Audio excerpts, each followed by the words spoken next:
This is the most unfortunate superhero I've ever seen. He has to fight crime while being bullied by the world and even has to rely on delivering food to make a living. In the previous episode, we learned that Parker defeated the Green Goblin and became the superhero Spider-Man, but since the Green Goblin was the father of his good friend Harry, to avoid affecting his relationship with Harry, he decided not to make a living by taking photos of Spider-Man anymore, and instead started delivering takeout. As the delivery was about to be late, he had to turn into Spider-Man to rush. Would he deliver on time? Of course not. He saw 2 children in danger and quickly went to save them first.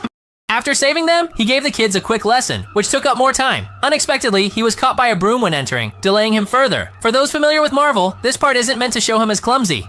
Is his bad luck a sign that Parker is the reincarnation of a jinx? By the time he dealt with the broom, the delivery was already late and the lady refused to pay. Parker had to take all the blame himself, but he was still fired by his boss when he returned. Without a job, Parker could only go back to class, where he happened to run into the teacher. The teacher didn't have a good impression of him, saying, "Class is already over, and you're just arriving now."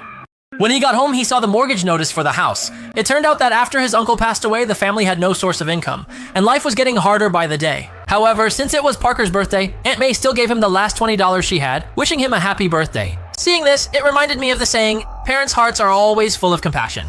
No matter how poor, you can't neglect education. No matter how tough, you can't let kids suffer. Are your parents like that? Anyway, to get back on track, in the evening he met his dream girl, thinking he'd confess, but was disappointed. Before leaving, she told Parker she already had a boyfriend.